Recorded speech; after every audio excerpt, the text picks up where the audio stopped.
Good morning. And welcome to Unity of Santa Barbara, all of you that are here in person and all of you that are online all over the world.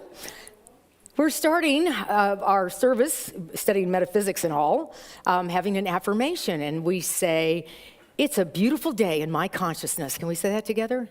It's a beautiful day in my consciousness. Yeah, and if that feels like exactly, or I'd like for it to feel beautiful, you just affirmed it. You're welcome here at Unity. We welcome people of all backgrounds, whatever your ethnicity, your religious background, your spiritual practice, your lifestyle choices, whether you're gluten-free or not, you're welcome here. Yes, and so we start our service now with people coming back in with a bit of joining our hearts through music. We're so grateful today to have our portions of our Unity singers here with us who have been around for over 30 years. You know, let's give a hand to our Unity singers. And of course, accompanied by Noreen Brokey. So we're gonna sing Weave. So let's all stand up and sing Weave together.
Beautiful, beautiful. Thank you.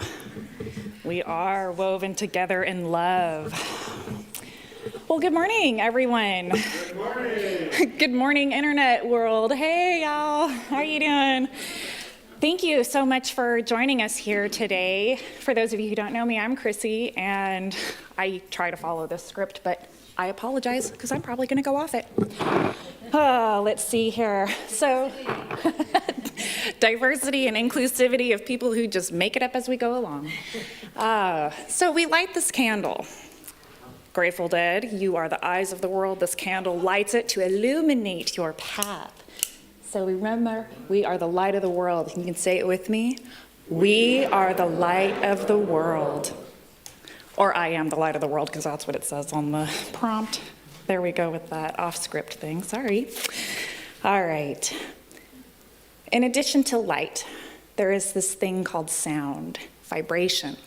And that's what we have these beautiful chimes for. We're going to listen to this, and as we listen to that trill, just let it settle into each of your cells and remember that we are weaving ourselves together in love.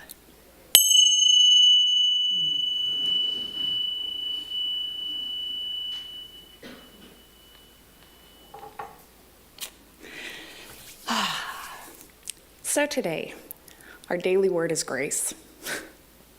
Love that word. Sometimes I wish I had a little bit more of it, because sometimes I feel awfully clumsy in this world. But grace is that reminder that God is in us. And it's alive in me.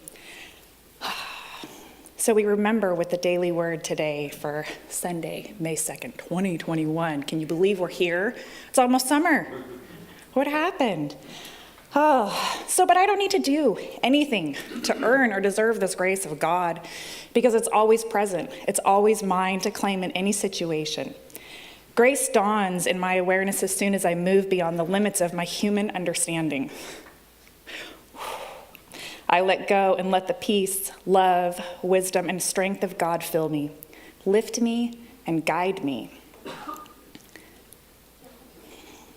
In both the challenging and ordinary moments of life, the grace I give and the grace I receive keep the awareness of God in my heart.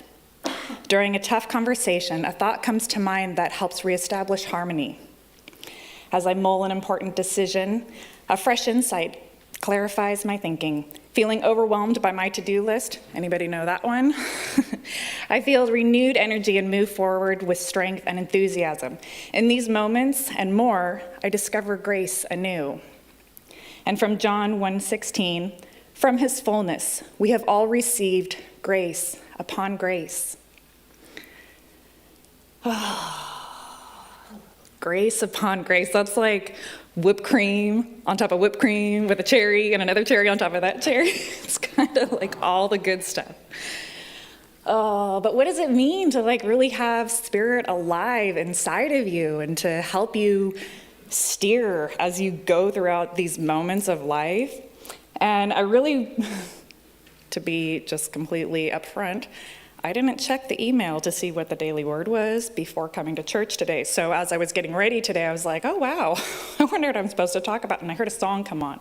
It's one of my favorites, and I just was like, oh, one of these days I'm going to bring it to Unity. And then wouldn't you know, it fits right in, right here. So I'm going to share a lyric with you, and I want you guys to sing it back with me because I think you'll like it. If I want to know God, I must know myself. If I want to see God, I must see myself. If I want to love God, I must love myself. It's pretty good, huh? Really just seeing God, seeing yourself, and seeing all of that love. So if I want to know God, I must know myself. God, I must know myself. If I want to see God, I must see myself. And if I want to love God, I must love myself. Right on, guys. All right. How could anyone? We're going to have lovely Noreen Brocky accompany this one.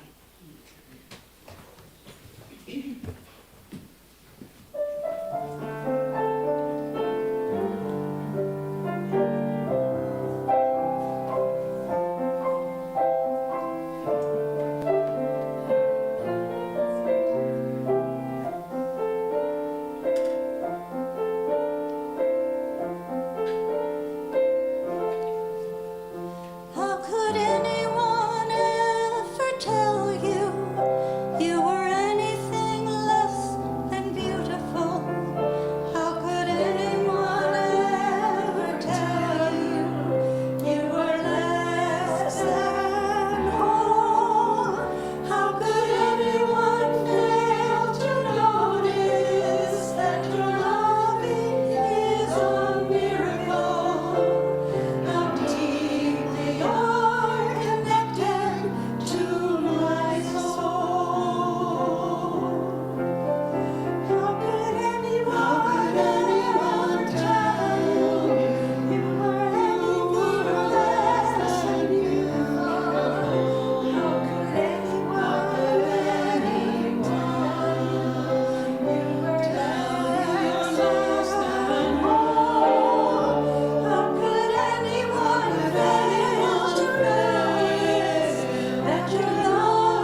What beautiful voices. What a wonderful message. Thank you so much. That's Chris Alderman, Ingrid Smith-May, Karen Hartfield, and Kathy McGuire. Let's give them a hand again, yeah?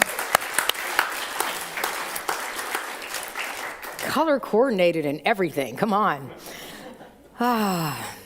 Isn't it nice to have loved ones back, right? I know this is such a vital part of this community, our Unity singers, and I'm so touched to have you all back. And I've heard that song a lot of times, and I've never heard that harmony and the round effect, so thank you so much. It's interesting, this going through this pandemic and slowly, coming out of these cocoons in which we've been. And it helps us appreciate the things that maybe we took for granted, I mean, the Unity singers are always going to be around. They're going to always be doing these things. And who was it? Let's see. I guess Dr. Jim was here this morning. He's like, isn't this just beautiful? And so we realize how important the things are that touch our hearts, and how valuable it is for you all to be singing, because clearly it's a big joy for you. And thank you for Noreen for all the things you do with the Unity Singers. My gosh, and it's a whole nother job. In addition to being the music director, I'm like, oh, and then she does all of this. So thank you. Yeah. So welcome to the metaphysical zone. You've entered the metaphysical zone. A little less weird than the Twilight Zone, but nonetheless, the metaphysical zone. And what is happening in the physical zone is that you start to see things, the meaning of things. They might have meant one thing, and you realize, oh, there was so much more that I didn't know that was underneath the sort of physical meaning, the sort of TikTok, now TikTok's a whole nother thing, but just this world of time and schedules and to-do lists, that there's a whole nother essence of you. And you can't deny it the longer you live, because you recognize you'll have a thought about something before it has any form to it, and then it starts to happen, because you are an infinite being. We go from a sense of finite, perhaps our bodies, to infinite. In fact, Charles Fillmore tells us, the finite cannot know the infinite. In truth, we are not finite. Our minds function like divine mind because it is divine mind. We are infinite in truth because divine mind is infinite. I know Charles wrote a little bit like Peter Piper picked a peck of pickled peppers, but the idea is that this mind that is bigger than the intellect and the heart is this combination of knowingness that is what we call consciousness here at Unity. And so we're working with this wonderful text that's a current day text of metaphysics called Heart-Centered Metaphysics. It's written by Reverend Paul Hasselbeck, and I've had a number of conversations with Paul, current conversations, and you saw one a couple weeks ago that was 10 years ago. And the idea is that this is a way of life. Metaphysics, we come to understand this. This is what the Fillmores came to understand, and it not only healed them of physical challenges, it healed everyone with whom they came into contact that was willing. But the truth came to be is that this God stuff, this energy stuff, this life stuff, this love stuff is in every cell of our bodies. And so often we're looking for it, perhaps from a physician or a teacher or another person, and that you start to recognize that, or a song, right? And then you start to realize, oh, that was in me. This was a catalyst that ignited what was already in me. Myrtle heard an affirmation that is, I'm a child of God and therefore I don't inherit sickness. But what happened was she was sort of amazed because she thought she inherited this sickness. But what really happened, the wellness was already in her. It was the affirmation was a catalyst. So this is the wonderful study that we come into in Unity, is this experience of knowing that you had it all along. And it is an extremely upsetting truth sometimes, because, wow, I gave all the power to my partner. I gave all the power to my parents. I gave all the power to, this society or religion I grew up with, rather than the truth is inside of me. And I come here to remember, because people spend a lot of money on advertising to get you to live differently. The whole world is set up for you to not know you're enough. So it's a fascinating commitment to live in this way. It's a good thing to know when we say, how could anyone ever tell you you were anything less than beautiful? It's an interesting sentence because I've heard that song for many years, and it brings up a couple of things. Maybe, oh my gosh, someone did tell me I was worthless, perhaps anything less than beautiful, and or less than whole. But then it also reminds us how important it is to know our beauty and our wholeness. So we have a little affirmation here that I'd love to say here. My beauty is beyond words. Can we say that together? My beauty is beyond words. And another one, let's see, my beauty is the essence of who I am. My beauty is the essence of who I am.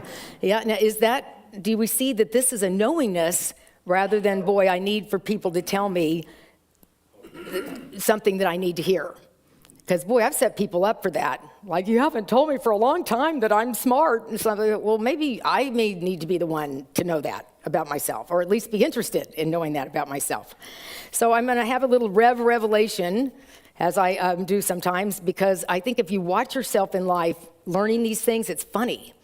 So yesterday or a couple of days ago, I put this little thing on my nose to pull out impurities. This is I'm like, we're so glad we hired her to talk about these things. But I put this thing on my nose to pull out impurities, and I put it on, and I'm walking around, with this little black thing. So then I took it off, and it took off part of my skin. So now I don't have impurities, I got a big red spot. And I'm like, yeah, that's what I was going for, just like that. And so this morning, I'm thinking, what do I do with this red spot? And I've got this stuff called Disappear, so I'm like, putting this stuff on here. Do I still have it over there? But it was hilarious, the thought, I'm not okay with this red spot, rather than, who cares if I have a red spot? I mean, they didn't let Rudolph the Red-Nosed Reindeer have a party in any reindeer games, but eventually he saved the day, yeah? But so our idea of, let's say, beauty, or what it is that we're presenting to the world, is really so mixed up, again, from what it is that's within us, right? And so we have this kind of duality of who we're presenting ourselves to be in the world and who we really are. And that is we're making that width smaller and smaller as we come to understand. And so if I'll have to make a video later this week with my red spot and be like, I'm good with this. Because it's funny to see the effort that we put into being accepted by others. Did we notice this? Okay, well, I'll tell you, we don't do that just in our lives. We have ourselves set up with everything like that, like things like God. We have made God perhaps a man, perhaps something floating around in the sky, but mainly what we've done is we need to behave for God to be happy with us. And that is a very not a pleasant way to live, because then somehow it's, again, God now has told you you're something less than beautiful. So the reason that we talk about metaphysics, and the reason it's so important, is that if not, we'll just live this life in the human condition, kind of bumping into one another, kind of racing through life. In 2004, there was a movie called Crash. Did you all see it? It won a lot of awards. But the first line in this is Don Cheadle. There's a car wreck, and he says, you brush past people bump into you, but in LA, nobody touches you. We're always behind this metal and glass. I think we miss that touch so much that we crash into each other just so we can feel something. Mm-hmm. And, well, I'm glad you're with me. Yeah, but this is the thing. We're behind the metal and glass of who I'm presenting to the world, but who do I really let in? Right, and that's why we do have these kind of, alarming things that happen in life that wake us up to a greater sense of who we are. I used to crash a lot of cars until I realized that, I didn't know that life could be any different. I was in that huge prison. It called alcoholism, but really it was a prison of not knowing the value of my I amness, the value that we all have intrinsically, and that's why I needed to drink to drown out that pain. Right? So when people come and talk to me about addiction, I'm really saying you're in pain, you're trying to cover up pain. So we get to work with this separation we have from our Creator that we've just learned. There's nothing true about it, but we live like that. We live, we can just stay in this humanness rather than the finite, the infinite experience of your mind. It's an interesting journey going from the head to the heart. Really letting this be the mind rather than the separation. So I'm going to use the word head in a word, and then I'm going to have you all come back with heart in the word, okay? So you're going to substitute heart for head, all right? So headstrong turns into? Heartstrong. Mm-hmm. Head of the class turns into? Mm-hmm. And I'm making headway turns into? Mm-hmm. Is there a softening? Mm-hmm. Is there a feeling of sort of embodying these things more? But you could see how being head of the class is, I want to be head of the class. I wonder if it said, you're the heart of the class. It'd be, wow, that feels even more alive energetically. So this is where we're moving as we move from what the talk title is today, the human doing to the human being. All right. So we're looking at moving again from the sense of the finite to the place of the infinite. You know that our bodies are finite. They are not permanent. They get tired, they wear out, but our spirit does not. And you get to see this, wonderful examples of this when people's bodies, people have incredible disabilities, other abled, and go on amazingly well spiritually. Helen Keller is such an amazing example of a woman that ended up being blind and not able to hear. And she said things like, the best and most beautiful things in the world cannot be seen or even touched. They must be felt with the heart. And how does she say this? I mean, if we can imagine being blind and deaf and coming up and knowing that to be true. She also said life is a daring adventure or it's nothing at all. And so as we're here together to recognize, I don't know what your issue may be today. We tend to, pull those, what issue is it today I've got going on? Sometimes you'll have a great success or you'll see something manifest as exactly what you wanted. And then 5 minutes later, you're like, but my car needs maintenance. Or, but the dog is acting a little weird. And, and we just pull them out, right? Because it's just a habit. It's a habit.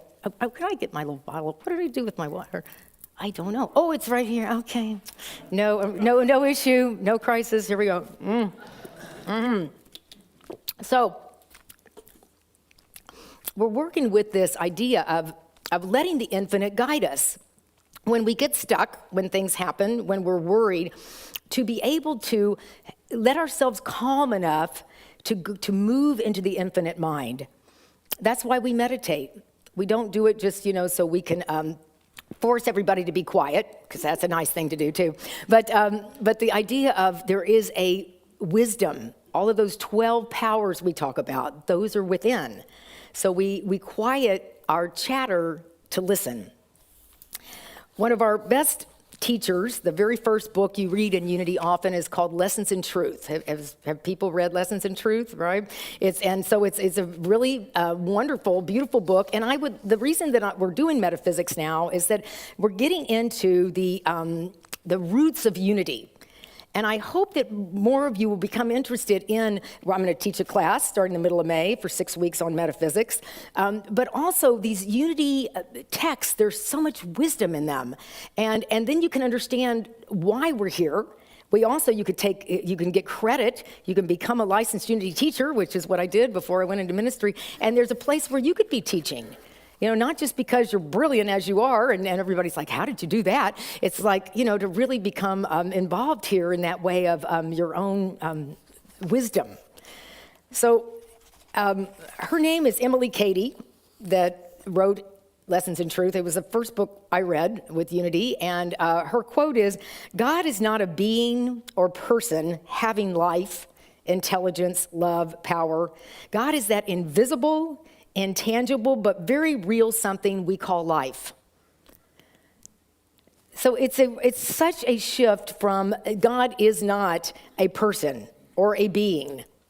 God is in you. It's in essence. And I love the word, and we'll hear this later in this talk also. God is principle. Principle. God is law.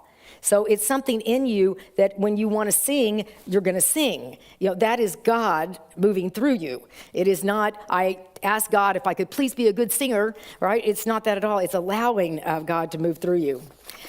But we do have some interesting stories. When I started taking this class and I was going toward being a licensed Unity teacher, I was also getting a divorce. And at the time I thought, how can I be getting divorced and studying with Unity? And I'm going to be like, but I'm broken because I'm going through this. This is how I felt. And I was experiencing something being off. So I was at a very small church in Hollywood, Florida, and there was an elderly woman that was the minister. It was a pretty small congregation. She reminded me a lot of Myrtle. She was so dear. And I went to her, and I said, her name was Libby. And I said, Libby, I'm a little challenged because I'm getting a divorce and I'm studying with Unity and I just don't feel really worthy. And she smiled and she leaned in and she said, Heidi, I'm not sure, but I think you have to be divorced to be in Unity.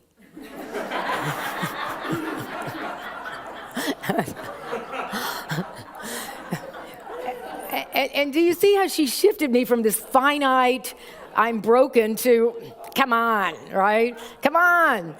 And this is what is so great about spirituality, is our ability to look at, our red spots on our noses. I got divorced. What did I learn? What was my experience of loving myself and perhaps even my ex-spouse? I mean, there's another adventure, But this is the opportunity. Life is either a daring adventure or it's nothing at all. Right? And so this is the real reason we keep coming here. So when the world tells you got to change, you can go, oh, no, I'm great just the way I am. Love is my essence. Beauty is my essence. This idea of being finite can feel really like a bit of a death of self. Something died there when she said, I think you have to be divorced to be in Unity. I'm not sure about that, but there's something that came alive. And if we're going to look at a little bit of the Bible, when Jesus was teaching, the gentleman named Lazarus, Jesus raised from the dead, But Jesus was with the family of Lazarus that said, Lazarus is really sick. We need to get over there before he dies. So, you can heal him. And Jesus, being in the infinite mind, not worrying about the red spot on his nose, said, we don't have to hurry.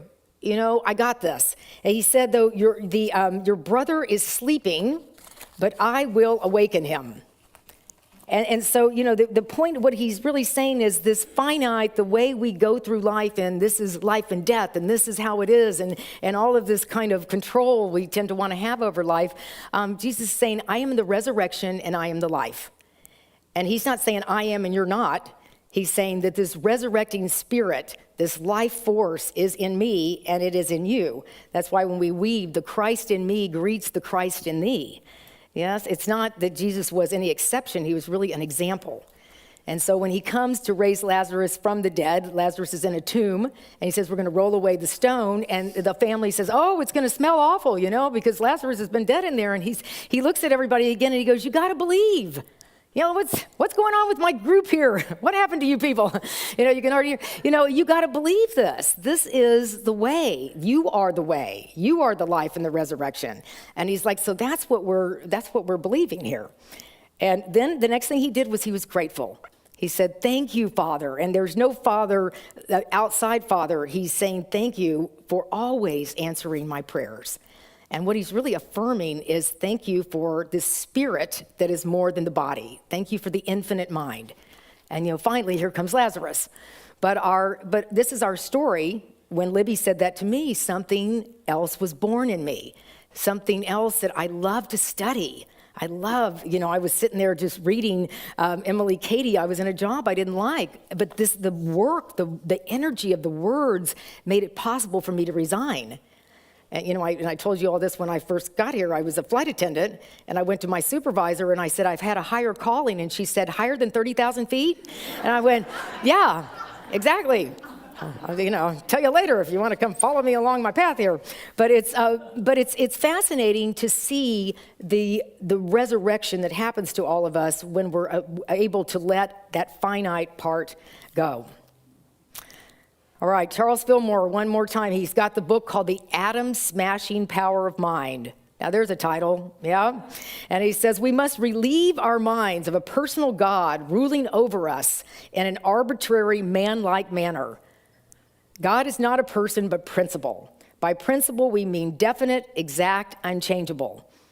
And what that means is you are never alone. You are never without resources of your own ideas. And I love the idea, let me relieve my mind. I'm willing to relieve my mind. Can we say that together? I'm willing to relieve my mind. Because can you see where the thoughts, they don't give you the relief? I'm willing to relieve my mind. All right, well, a person that really relieves my mind a lot is the author of this book. And I interviewed him this week, and he was on the radio with me. Does anybody tune on into this wonderful radio show that I do called Conversations That Count? I know Agris was one. He's one. This is good. It's on. Have y'all heard it? Okay, it's 12:90 a.m. Sometimes I think I have a Dixie cup and a string, but I'm like, I know somebody's listening to this. But there's some really wonderful interviews. But I interviewed Paul, and we made a video of it. And I wanted you all to hear Reverend Paul. He's one of the best speakers on metaphysics, and so. We'll spend a few moments with Reverend Paul Hasselbeck in this video. So when we first learn these teachings, we learn them on an intellectual level, and that's always important. It's like the first step. However, we want them to marinate and get infused with our feeling nature, with the feeling side of things, and that. We want to get our heart into it. It's not doing metaphysics on somebody else in a cold way, like when you hear, when you've seen it happen when someone's sick, someone goes up to him saying, what were you holding in consciousness that you got sick? Well, that's not compassionate, that's not loving, that's not kind, and it's certainly not useful. So it's all about bringing our heart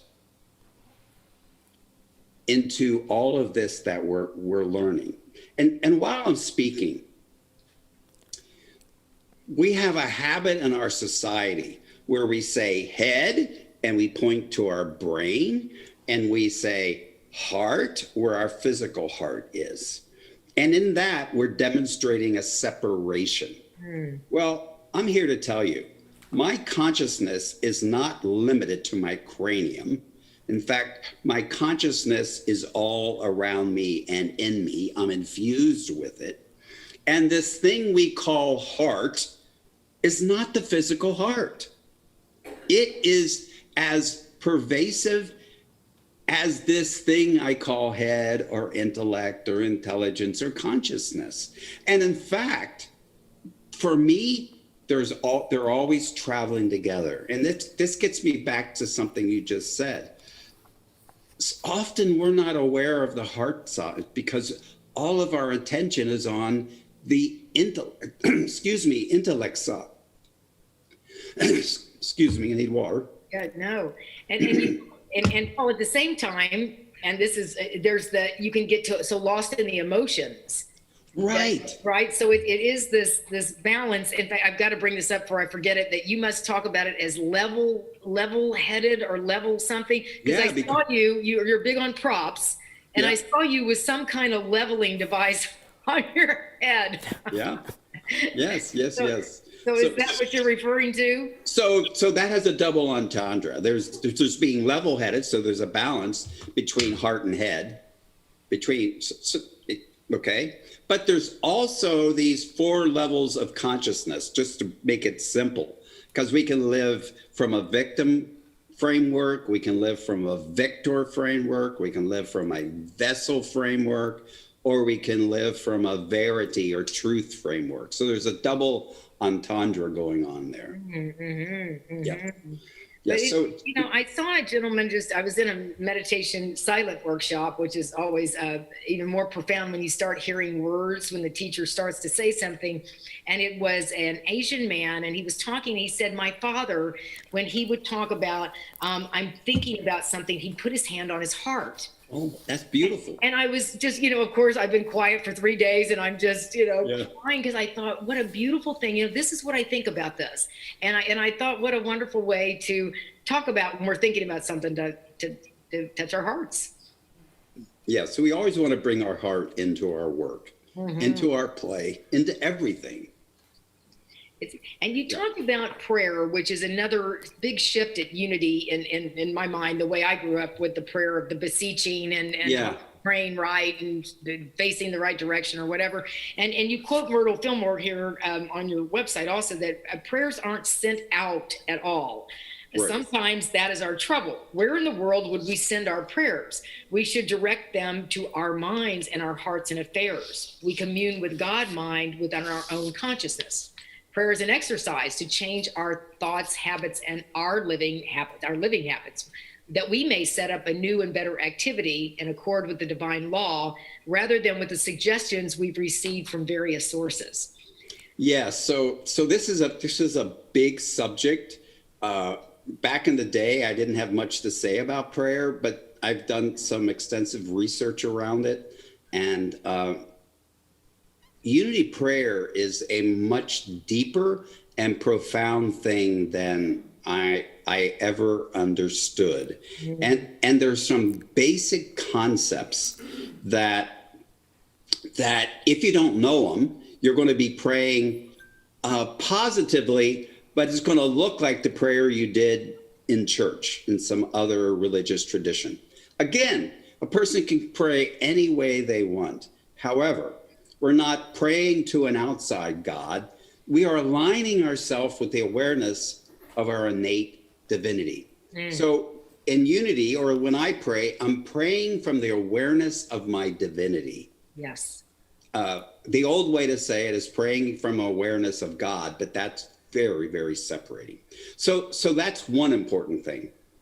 The second important thing is you've heard it, we don't beseech God for things or anything like that. However, there is a quote that I found in a 1923 healing conference where Charles Fillmore says, God is our servant. Did you ever think of that?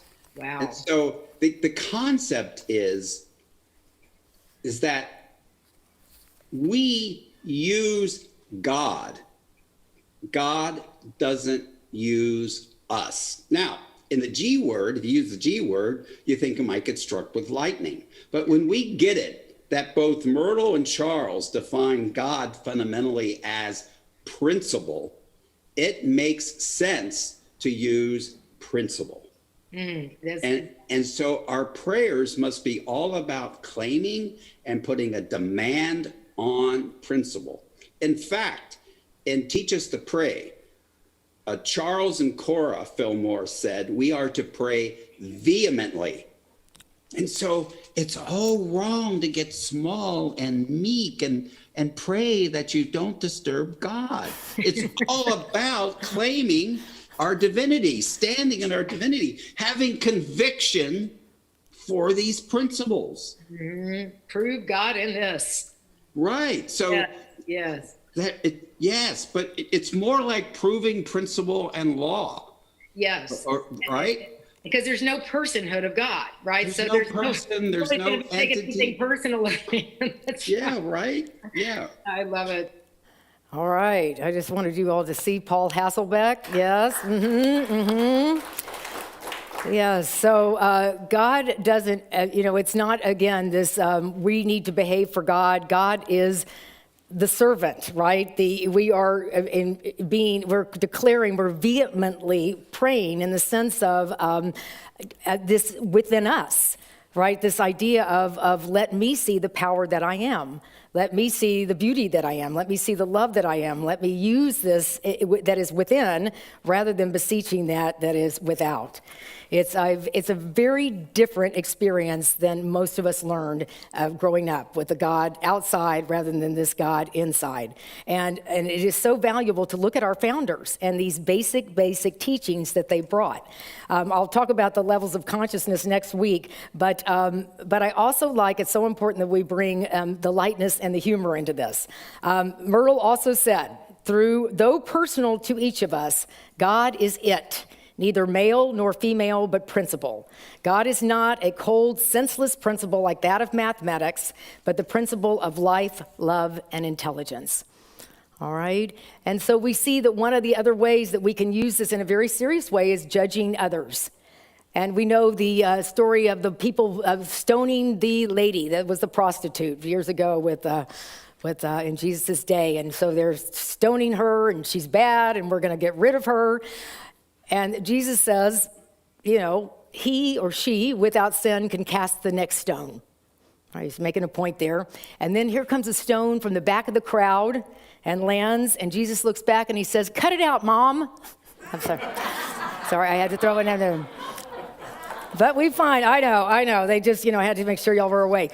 But the idea is that as we live more in this infinite mind, not only will you see your own foibles and the silliness of the way that you've learned about the world and how the world really is within you, there's joy and there's humor. We can talk about it with each other. We can make mistakes and see it as something that's just really a silliness rather than something that is a character defect or flaw. So I wanted to close in a moment with recognizing how this looks in our lives in the sense of people. This is great to talk about these concepts, but how do we live in this world of really seeing ourselves living from the inside out as God is within? It's starting in 1978. May is Asian American and Pacific Islander Heritage Month. And it is a month of paying tribute to the generations of Asian and Pacific Islanders who have enriched America's history and are instrumental in our future success. And I found a quote from a wonderful woman, Asian American woman, that she calls out principle. God being principle, the principle of diversity, the principle of oneness, although we are so different. And this is her quote. She says, "I bring quadruple diversity to the Senate. I am a woman. I'll be the first Asian woman ever to be elected to the U.S. Senate. I'm an immigrant. I'm a Buddhist. When I say this at one of my gatherings, they say, 'Yes, but are you gay?'" And she says, "Nobody's perfect." Mm-hmm. So I'd like us to, Maisie Hirono, can we embrace the huge impact of diversity and the ability to make it humorous and know that this woman, whatever she went through to get into the Senate as an Asian American woman and a Buddhist and an immigrant, but that we can see how much she's embraced the principle, but also is able to make us all laugh. Yeah. So we're going to go into our meditation, meditating here with the infinite. And we have a affirmation that I'd like us to say as we go into this place of meditation, really allowing the energy of the infinite to infuse you. So this is, again, written by Charles. And if everyone, maybe I'll just read a little of it in case you can't see it, and then you could repeat after me. It says, "The rich substance of the realm of pure potential is ever available at and from the point of my mind. I am and always prospered." And let us breathe into the idea of being raised from the finite into the infinite. The idea of focusing on the breath and allowing ourselves to be here in the energy of one another. We come here because we know it is safe to be who we are. And Maureen and I we'll have some music underneath this because it'll help us move from the finite to the infinite. Yeah, we let ourselves feel pretty much like a feather, floating in the wind. You're moving from this personhood, this body, this story of being male or female or challenged in some way or being free, having upcoming plans that are heavy on our mind, to just breathing into this moment. We see the feather floating and the perfection of the wind and a feather, without a plan, without a destination, without a map quest. It's just floating.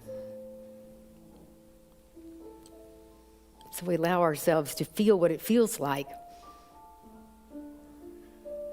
to be infinite, to be floating in the wind of life. And we take a moment in the silence, the beautiful breath of life.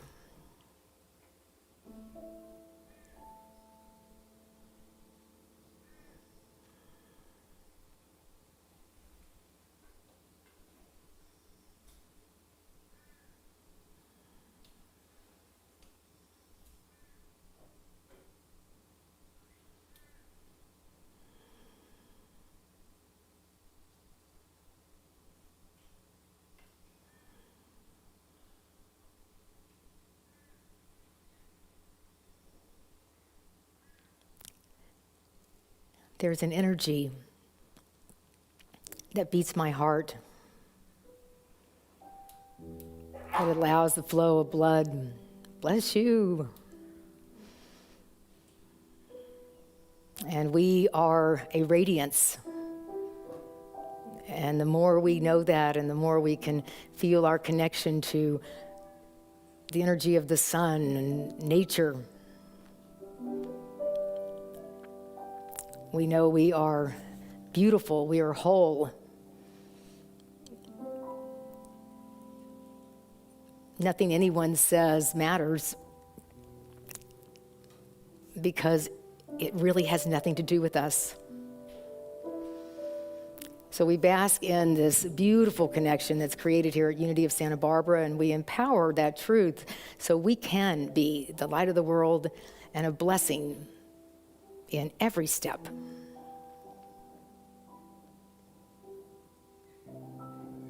You are one with the universe, and the universe has your back. And so it is. Amen. Thank you. So we are tapping and tuning in to the infinite nature of our generosity. And we appreciate the generosity of those here. We appreciate the generosity of those online. This is a wonderful community that's been here for over 100 years, and it is thriving and doing very well through the hearts and through the generosity of each one of you. So we begin with an affirmation about the truth of abundance, and it is, I am abundance in action. I have plenty to spare and plenty to share. And we want to allow giving to be very easy. We know it's easy when you focus on your abundance, but basically there's 3 ways to give. You can give here. We're gonna have lovely, blessed ushers coming around in a moment, and you can give with a check, you can give with cash. If you have cash, put it in an envelope so you can get tax credit. And then you can even give with a credit card, in the sense of you can use the Givelify app on your phone. If you want to give with a credit card, there is an Abundance Center right out here. You can go and learn about putting that app on your phone if you want, or you can give with a credit card. If you're online, there's a donate button on our website. There's a donate button on the Facebook. And just know that whatever you give, let it come from gratitude, and know that whatever you give comes back to you multiplied.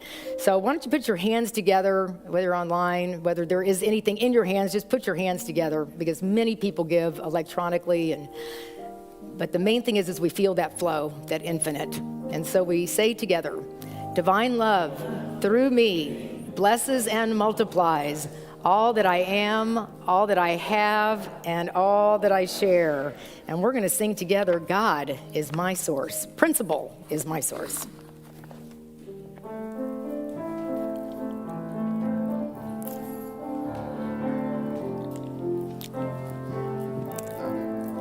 God is my source, God is my power, God gives me everything I need.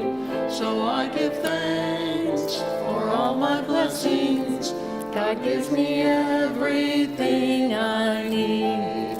We should have you out there. Love is my source, love is my power, love gives me everything I need. So I give thanks for all my blessings, love gives me everything I need. Peace is my source, peace is my power, peace gives me everything I need.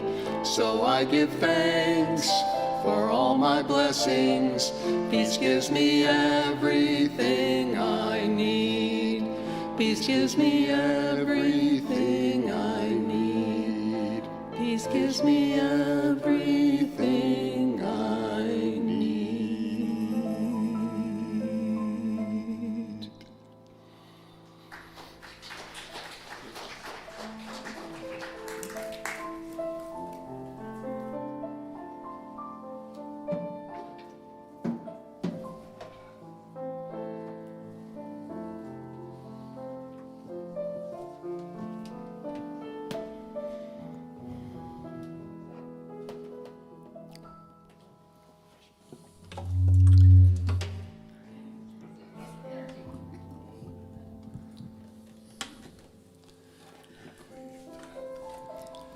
While we're waiting for Rob to get set up, I want to tell you that today's flowers are dedicated by Rob and Chris, otherwise known as Carl, to Noreen, whose birthday is this week.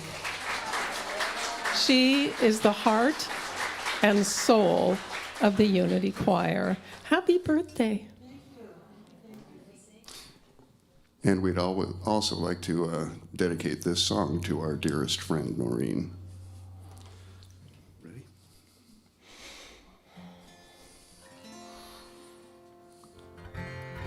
There it is. Okay. Sorry.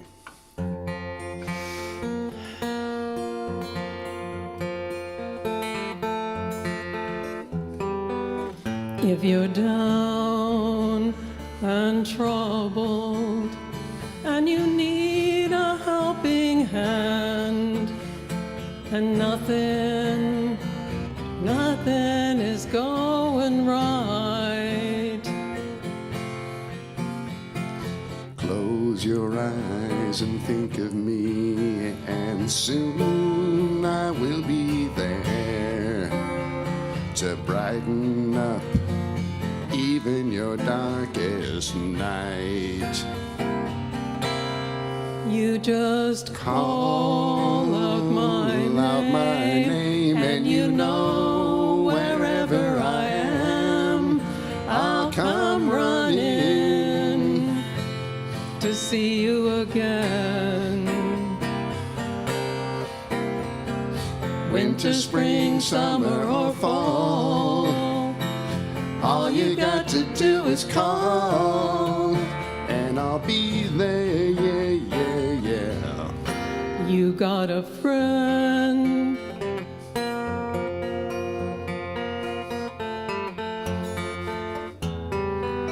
If the sky above you should turn dark and full of clouds, and that old north wind should begin to blow, Keep your head together and call my name out loud. Soon I'll be knocking upon your door. you just Call out my name, and you know wherever I am, I'll come running, yeah, baby. to see you again. Winter, spring, summer, or fall. Hey, now all you've got to do is call, and I'll be there, yeah, yeah, yeah. Hey, ain't it good to know that you've got a friend when people can be so cold? They'll hurt you, yes, and desert you. Well, they'll take your soul if you let them. Oh, yeah, but don't you let them. You just Call out my name, and you know wherever I am, I'll come running. Oh, yes, I will. see you again. Don't you know about a winter, spring, summer, or fall? Hey, now all you've got to do is call, and I'll be there, yeah, yeah, yeah. You've got a friend. You've got a friend. Ain't it good to know you've got a friend? Ain't it good to know you've got a friend? Oh, yeah, yeah. You've got a friend. You're supposed to get down.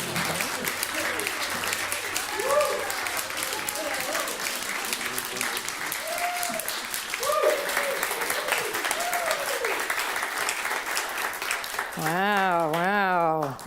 I tell you. Now that's a power love couple right there. I tell you, that's beautiful, beautiful. Thank you so much. All right, so we have a few announcements. The main thing, these flowers also were designed by Sedona. Yes, Sedona, I'll get your name right here, my friend. Bigliota. So thank you, Sedona. Wow, beautiful. So if you're here for the first time, is anybody here for the first time? Oh, yay, thank you for raising your hand. So we have a packet for you. It's we say the new guest packet. Be our guest. And if you're willing, we have a welcome table right over there. We have a little gift for you. Peggy's back right behind you. You can't miss Peggy. Everybody that comes here goes, I met the nicest lady. I always know who she's talking about. Yes, yes, yes. Anyway, so Peggy will find you. But anyway, thank you so much. I'm glad you were here. You're our VIP.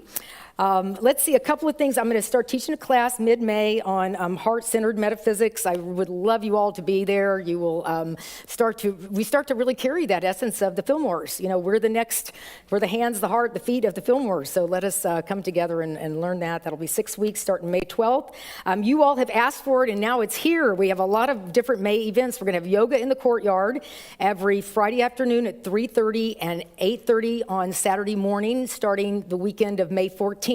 So come and sign up for those. There's an introductory offer of, I think there's $17 a class or $150 for 10 classes, which is, you know, a very reduced price for yoga in this area. So do come to those classes. The teachers are from Yoga Soup. It's Eddie Elner, who's the founder of Yoga Soup, is Saturday morning, and Lauren. I'm just saying all this so y'all will know. Lauren, oh, for heaven's sakes, Hopper, yes, thank you, it's one's of poetry and yoga, because she does a lot of poetry, and then with Eddie, it's mindfulness and yoga. So come and you can buy a packet of 10 and come to see both of them. Next Friday, there's a high vibration workshop. Is it next Friday? No, the Friday after that. It's May 14th, and it's led by Juliet Wilkins, Sedette Wilkins, and Jen Parma. And they've been in the breath practicing vibrational shift work for many, many years, and they're going to be here in the chapel at 6 o'clock on May 14th. So there'll be a flyer out here with all of this on there. Now we're going to have another dance night. Woo! Russ and I, YMCA, we can do it. All right, so, but we need, and Ann, you know, there was about 5 or 6 of us that were really going for it. But y'all come on. We have dance groups from all over. People were for coming in here. So that's going to be Friday the 21st. And the 23rd, get your baking skills out, because we're going to be having a bake sale for the youth All right, so do that. Angels Foster Care is with us again, and it is Holly Carmody, who's the executive director, and they have a table over there, and you all are having a cooking class on Sunday, May 16th for monkey bread. So you can learn, it's online, this is a great idea. You can learn how to make that monkey bread and come back, bring it on the 23rd, buy it back, and for our kids, yes, all right. So we have a beautiful prayer ministry here. It is, there's a website, it's also a phone number, and to let you all know that they are prayed over by our prayer team, and then they go to Unity Village for another 30 days.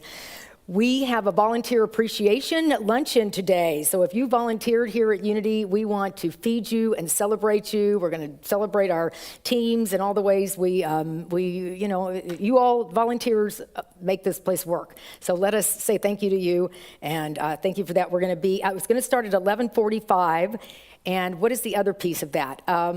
Let's see. So you'll get something to drink, and then you'll have a seat. Or do something until 11:45 and then have a seat. But after that, if you want to have a short testimonial, Penny is going to be in the one of the rooms attached to the community room here, one of the youth rooms, and we'll be making testimonials. And you'll just be answering the questions: what brought you to Unity, and how's your life changed?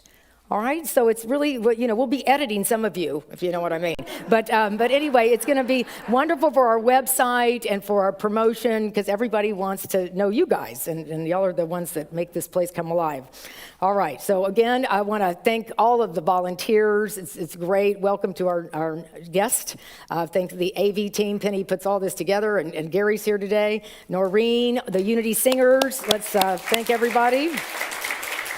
All right, so we're all going to stand, and are you all going to sing the peace song live? All right, very good. So we're going to have some live singers for our peace song, and blessings, everyone. All right, let me get down. Nope.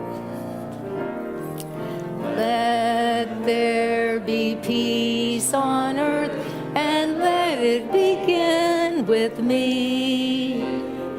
Let there be peace on earth, the peace that was meant to be, with God as creator, family all are we. Let us walk with each other in perfect harmony.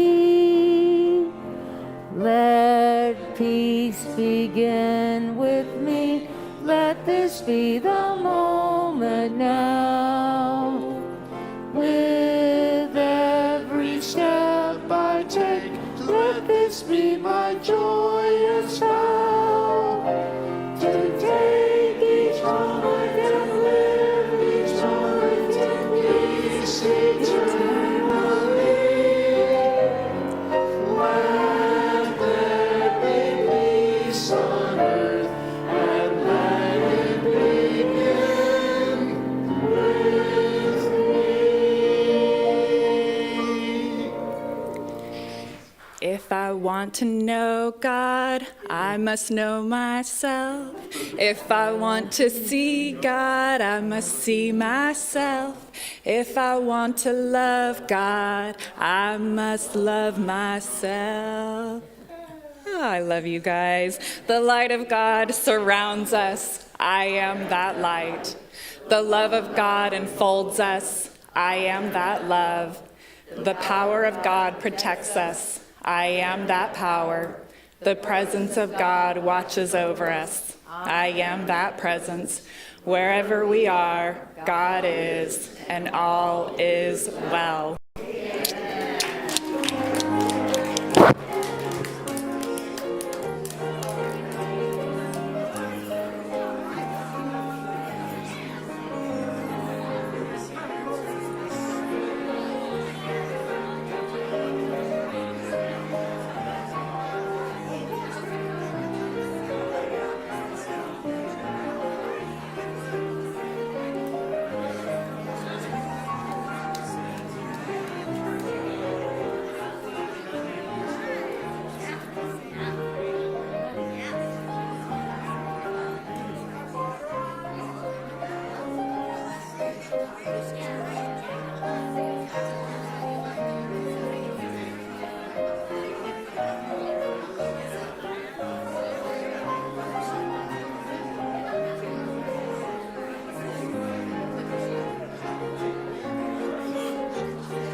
Right.